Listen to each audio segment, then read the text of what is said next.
Welcome to Adventures in Life. I'm your host, Earl Beecher. Our guest is Kevin Moore. She is the manager of the Central Library of the Anaheim Public Library System, I guess it is. Kevin, I've never met a lady by that name before, and I've been interested in that. Would you share with us how you happened to get that name? Well, I've been told I have the map of Ireland on my face anyway, my face and my hair. Oh, really? Oh, yes. And my mother was a nice Irish lass who desperately wanted a large family, and she had about 4 or 5 miscarriages, so she started this novena to St. Kevin. And I learned this as I was older, that St. Kevin was an anchorite who lived in a cliff. He was a hermit who lived in a cliff in Ireland in the 13th century. And a friend of mine actually went to Europe, about 5 years ago, and brought back a little medallion, because she'd not believed my story until she actually saw the shrine to St. Kevin, who was the patron saint of pregnant women. And my mother, since she had a daughter, she naturally expected that since she was praying to St. Kevin, that the second child would be a boy. And I wasn't, but I was still Kevin, and she fulfilled her part. Regardless, boy or girl, it's dedicated. She fulfilled her part of the bargain. I see. Well, you did mention to me before we started taping the show that you'd heard or met 2 or 3 other ladies by that name now, so so maybe things are changing. It is changing, and it's a name that you get used to, and it's distinguished. Well, it's one that people remember. And you certainly have the red hair of the Irish. Yes, and the freckles. It looks great. Kevin, in the library business, there have been many things going on recently, mainly in the area of finance. Tell us what's happening. Well, I have to start with a little background. A lot of people think that that public libraries are very much like public schools in that the financing comes from all levels of government. But in truth, public libraries are financed at the lowest level of government, closest to home, which is your local government, which means that it's the local taxpayers in each municipality. Each library district? Each library district that are Okay. paying for the service. That the money is not coming down from the state or federal governments. Very limited amounts of money come from the federal government through state government to the local jurisdictions, and those are usually in the form of small grants. So the majority of the library support comes directly from the local taxpayer. Well, now, the Anaheim Library is one of the largest in Orange County, isn't it? Yes.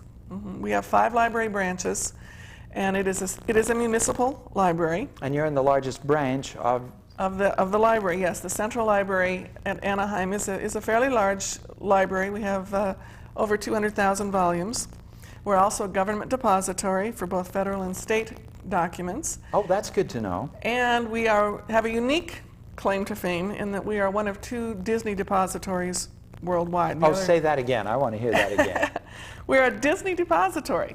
Since we were there at the time that Walt Disney conceived his idea of Disneyland, and our archives, our Disney archives upstairs in our local history room, Oh, I'd love to see contain those. photographs that detail the entire construction and all the planning of Disneyland.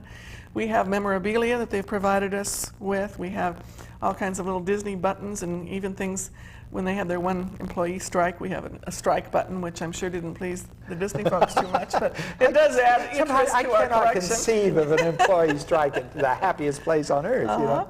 And the other Disney depository would be Orange County, Florida, which is, of course, where Disney World is. Yes. But our depository was started much sooner because Disneyland opened in 1955. Yes. So it's a resource that's used by people from all over the world. We have scholars come in from Europe, from all the states in the Union who come in and want to do research on Disney. We're one of the prime resources for them. Now, when I grew up, I lived in a small town, population 500, and we had a Carnegie Library in this little town. And I think almost everybody did. What Andrew Carnegie did for the American public, I don't think the American public realizes how much he has done and the effect he's had on all of us as we grew up, using the resource of the books and the materials. I was very much like you. I grew up in a small town in Wisconsin, and the focal point for me was the Carnegie Library, going up those stone steps and the lions on either side of the front door. And I spent many afternoons there listening to the regulator clock go tick-tock, tick-tock. Oh, yes. Sit in a big overstuffed leather chair. And I read my way through the library, never dreaming that I would one day either work in one or run one. We our generation takes libraries for granted. They were there for us. They have been there for some of our children. They may not be there for our grandchildren because of the financial crisis we're facing. During the Depression, it was a federal priority to keep public libraries open in this country. They were open 7 days a week because the government could see that in a time of depression and recession, when there's no employment, people have to have a positive outlet. They have to learn about new jobs, they have to improve their skills, they have to have the recreational reading, the cultural influences. Public libraries nationwide fulfilled all of that. Oh, you hit a nerve when you said cultural influences, but please continue. We, in Southern California in particular, have been experiencing a financial downturn for the last 5 years. While the rest of the country has been picking up economically, California is still in the doldrums. And if you follow the effects of Orange County's recent financial concerns, you see why libraries are at greater risk than ever. We've had reduced funding from the local level, and at a time when libraries are needed the most, we're finding libraries are closing their doors. They're restricting their hours of service. Their materials collections have been severely curtailed. Staffing is in short supply. And we need now to think of how we want our libraries to be in the year 2000. If we don't do something to save them at this point, our grandchildren won't have libraries to grow up in the way we did. We always think of them as being publicly supported, as being taxpayer dollar. But as you pointed out, it was Andrew Carnegie, who was a private industrialist, who started basically the public library movement in this country by financing the construction of these buildings in every little small town that wanted one. Yeah, what a wonderful contribution. He agreed to put up the money for the building if the town fathers would agree to run it. And that's why a lot of these communities have libraries today. I'm in a position to look ahead and say we need to go back to this kind of public and private partnership. We need to look to the corporations, we need to look to the people who are using libraries to come out and say, look, not only do we need them, but I'm willing to do something to support them. They're not going to be funded at the level that we were used to 20 or 30 years ago. The funding is not there.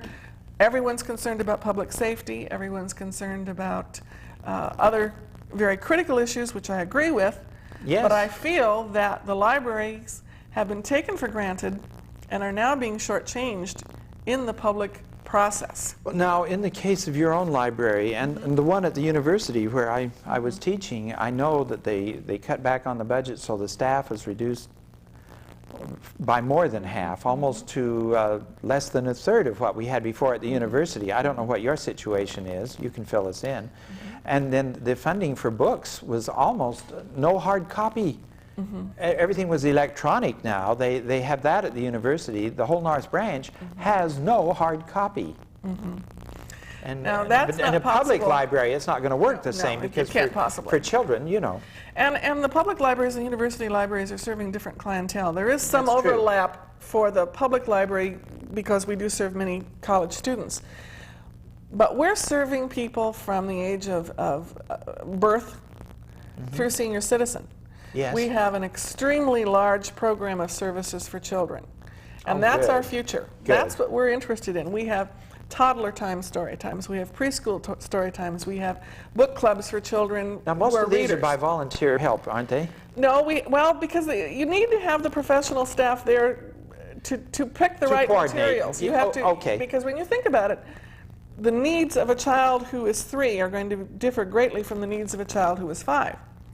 And many parents who come into the library, they themselves don't know the difference. They don't know what's appropriate learning tools for the child at each age level.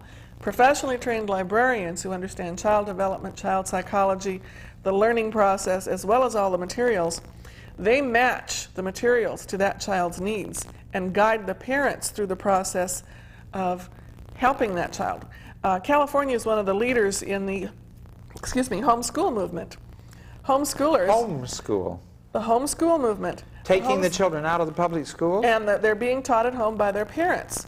The public library is the resource for those parents. And we have a tremendous number of homeschoolers who come to the library 3, 4, or 5 times a week.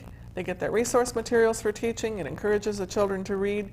We're fulfilling the cultural and many times the social needs of children who are not being educated in a group setting. Now, you've used the word cultural a couple of times. Well, it's critical. Are they taught art, music, the cultural things, or has there been a real cutback? I know the schools have practically cut culture out, and I think it's a desperate mistake. It has been cut. The other thing that's been cut at the school level is school libraries. California is ranked 50th out of the 50 states in the funding that we provide for school libraries. The reason is that it's not a mandated service. Okay. It is mandated for California prisons. So a child... Oh, well, we've got to have educated prisoners, but let the children... Well, but this is it. A child of junior high or high school age has a greater access to library materials if he or she is incarcerated in a prison facility than if he goes to a California school. So the alternative is the public library. We are becoming more and more an adjunct of the school because we have focused on the needs. There needs to be this cooperation. Yes, yes. So we are performing many of the functions school libraries previously did. You also have to remember when the school closes at 3 o'clock or 3:30, the library is closed too. Children have no access to it for after-school homework or for individual private reading. Maybe your hours should be overlapping in such a way that you're not open in the morning, but you're open in the afternoon when they're in school, so there can be some coordination, and then stay open in the evening so they can come over after school. Our library, and we are unique in Orange County, the Central Library is open from 9 a.m. to 9 p.m. Monday through Friday, and 9 to 6 on Saturday. We are the only public library open on Friday nights. And it's been that way for a long time. The Anaheim Central Library. The Central Library, yes. And we are very, very busy all the time. In the morning, we have groups who come to the school. We have English as second language classes from the local schools who come to the library. Now that raises another topic I want to explore with you. Okay, we will. We have tremendous numbers of senior citizens who come in the morning because the seniors tend to get up early, they get out, they're waiting for us when the doors open. So my idea of being closed in the morning isn't going to be very welcome. Doesn't work. The business community comes in between 11 o'clock and 2 o'clock. They use our resources. They check the Wall Street Journal. They want to see what the Daily Graphs are doing, what the Moody's investment things. They're using all these resources. From early afternoon on, we have the students who've gotten out of school at every level, from your junior college kids, your university students, your school-age kids come in, and then from about 4 o'clock until closing, it's everyone. The families come in for story times. We have a pajama story time. They bring the kids all ready for bed. The entire family comes. Grandma comes. Grandpa comes. I've never heard of doing that. Never thought of doing that. They bring the kids in. We have the story times. And the story times are doing more than just introducing children to reading. It's introducing them to American culture. If you are a college student today, you're exposed to a lot of the things that are cultural references for us. If you come in new to this country, you're not going to recognize many of those cultural references. Our story times help to provide that. Everything from what are the common nursery rhymes, to different finger plays, to the Itsy Bitsy Spider, to cultural music and songs of other countries. We build music, songs, finger plays, activities into every... So you are filling a cultural need. Oh yes, into every story time we do. Okay. In February for Black History Month, we had a fabulous program on African American folktales. And the storyteller brought in a friend of hers who is a guest who does ethnomusicology. In other words, he studies the history of different ethnic cultures and the music that they used. And he brought in some native African musical instruments, and he used those along with the storytelling. It was an absolutely fabulous program. We drew an audience of 200 people of all different racial and ethnic backgrounds. But it focused on, here's an African tale, here's an African American tale. Look at how similar this tale may be to what we think of as our classic Cinderella. All of that bridging of cultures. We're bringing I think that that's in from wonderful, all areas. the bridging of cultures. Well, the library should be a cultural center. Well, it is. It is. And we do a lot to promote that. Our video collections have a strong focus on the African American, American Indians, any other ethnic groups that we have.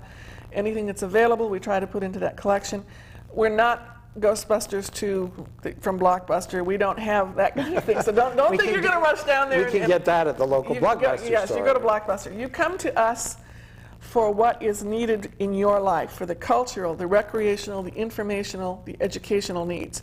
That's what the library is all about. And this is at risk if we don't do something serious about funding. Because our library, and Anaheim has been very committed to library services. I need to get that out front. And we have had better funding than a lot of other libraries have in the past. But we too have suffered the crunch. We've lost 13 out of 68 full-time positions over the last 5 years. So it has been cut down by absolutely about 20% at least. Yes. So this is full-time positions, librarians, library technicians primarily. We also have seen a significant cut in our book budget. We have about a third the buying power that we had in 1991. In just 4 years? You've lost 2/3 of the buying power. Well, because of direct budget cuts and the inflation. The cost of books is yes, skyrocketing. because if you follow the cost of paper lately, they're expecting books to go up 8 to 10% this year. I want to pause for a public service announcement. Okay. Then I want to come back. Okay. I want to come back to what we can do about it. Oh. So please join us. Back to Adventures in Life. I'm Earl Beecher, your host.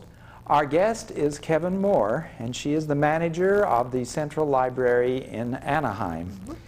Kevin, you mentioned ESL classes and other community meetings. You have wonderful facilities at the library, and most libraries do, mm-hmm.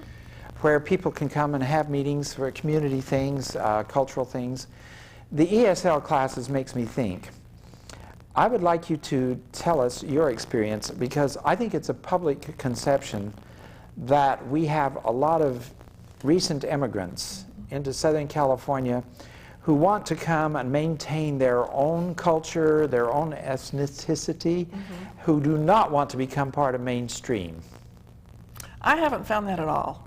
When I came to work in Anaheim a little over 10 years ago, we were seeing the changing demographic at that point. Anaheim had been, you know, you thought of Anaheim, you thought of Disneyland, apple pie, motherhood, you know, rock rib, Anglo-Republicanism. Oh, yes. So, well, Orange County. Yes, all of Orange County. And I've seen that shift. I've seen the immigrant populations come in, and I feel it's been very positive for Orange County.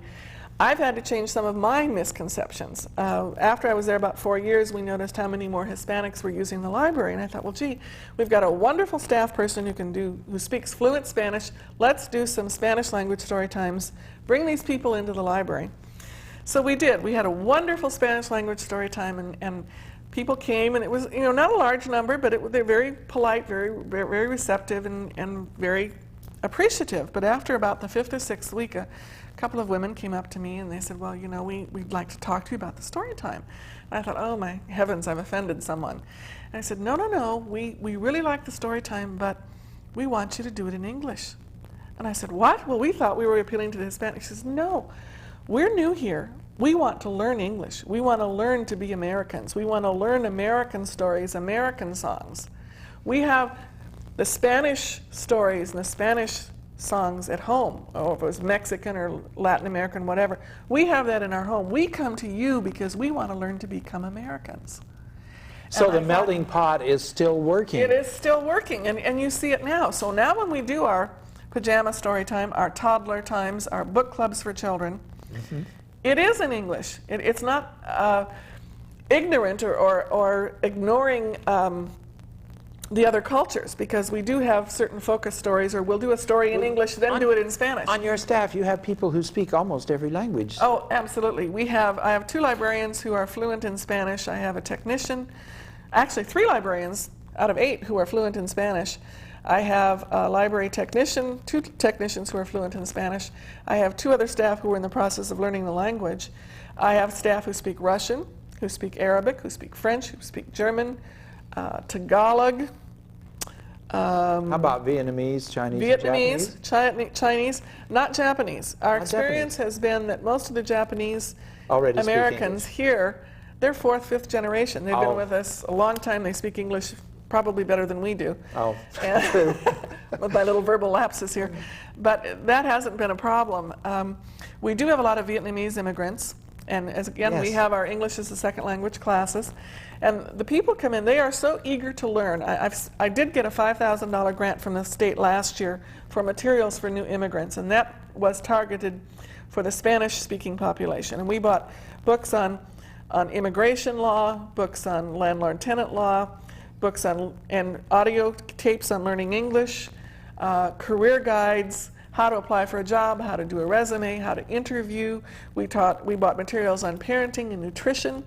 A lot of families have come in from cultures where the standards are different. They don't even know that they're supposed to get their children inoculated before they go to school. So we have brought together this health, hygiene, a whole range of living issues, you know, quality of life issues, gotten those materials in English and Spanish, made them available to people, and we regularly tell them about these resources when they come with their classes. We've done the same thing with Vietnamese. When we can, it's not as easy to get those materials as it is in Spanish, but we make what we have available. We have dozens of tapes to teach people how to learn English, I should how think to improve their grammar, how to improve their diction. The audio-visual department is one of the main growth areas, isn't it? Yes, both. We have the audio and then we have video. We've had a series of tapes that you can learn a language from video. And it's surprising how effective it is because you're getting whole body language. You're seeing how the mouth works, how the expressions work when people speak. And these are available for the public. This has been a focus for us. We're not ignorant to the fact that our demographics are changing. In the area that the library is situated, almost half of the population is Hispanic. In Anaheim. In Anaheim. I know it's a higher percent in Los Angeles. Oh yes, definitely. But added to the half that are Hispanic, we have a growing Vietnamese population. We have Chinese. We have Koreans. We have a lot more African Americans living in the area than we used to. Mm-hmm. It's an exciting mix. You come into the library, or go to a story time, you're going to see every ethnic background. Now you have the job of having something for everybody. We try. How can everybody help you, other than the usual thing, well, send us more money?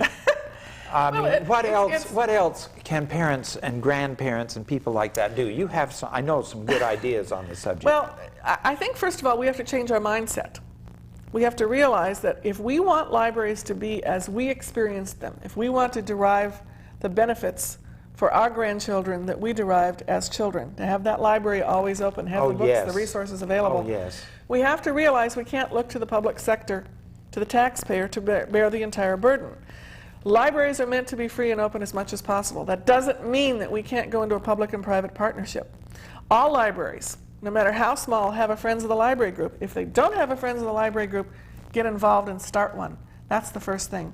Your Friends of the Library group. Even in your own small town. Okay. We in Anaheim are in the process of establishing a nonprofit foundation called the Anaheim Public Library Foundation. Its goal is to raise $1 million as a permanent endowment for materials. So that can earn interest and keep funding. Right, by 2002, because in 2002 we'll celebrate the centennial of library service to the citizens of Anaheim. Oh. So in 2002 I want to have this in place and say, look, we're doing something to guarantee you will have materials for that second generation. Yes. We don't have an Andrew Carnegie here on hand, but instead we have a coalition of all the people in Anaheim and in Orange County who care about library services. So we want to raise a $1 million endowment. We want to set in motion a group of businessmen who are concerned about the library. We want to have corporate sponsors to the library to help us to underwrite some of the tools that businesses themselves need.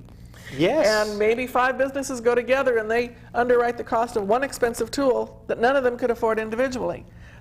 They're doing a public service and they're also making sure the information they need is available when they want it. True. So we want a public partnership with the businesses, with the corporations. I want to see people become involved on a daily level. We have volunteers who help us out. We have an Adopt a Magazine campaign. We're starting our 5th year. Last year, citywide, we had over 400 magazines adopted. What does that mean? Oh, well, you donate money to the library specifically for a particular periodical. And we have a plate on the front of the cover of the display like magazine. If I took a subscription to a magazine and gave it to the library as a present for my grandson or something? Well, that's what we do is, because we have it all set up, since we deal with hundreds of magazines literally, we want to collect the money first, pay the jobber so that everything can be... Can you get them at a discount cheaper than I could get them? We can get them at a discount or the same price. The point is that we can control it. If you as an individual donate the magazine to us and it comes to us and we miss an issue, we can't get it. When we go through our little intermediary, we say, look, we were supposed to get these issues, they didn't come. So you have the Credit complete us or claim it. series. So we have the complete series.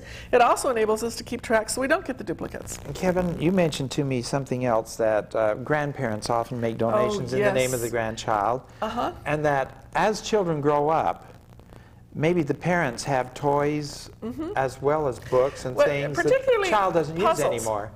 The hardwood puzzles, do you realize how valuable they are for hand and eye coordination for the little ones? Yes. Those hardwood puzzles. Some of them have the little knobs you pick up and you put on. It teaches kids spatial relationships. It teaches them, as I said, reinforces their motor skills, teaches them a lot of things. So we look for puzzles. Those are important. Stuffed animals, anything that's a comfort. When you're doing a story time, and we literally will have 100 people show up. We've run out of time. We're going to give a phone number where our viewers can call, and if you don't mind, it will be Elizabeth Calder's number. She is the co-producer of the program, and Elizabeth can refer people to you if that's all right. And I think that what you're setting up for Anaheim should be replicated by libraries all over Southern California. We need that. Thank you for being with us, and thank you, Kevin Moore from Anaheim Library. Join us again for Adventures in Life.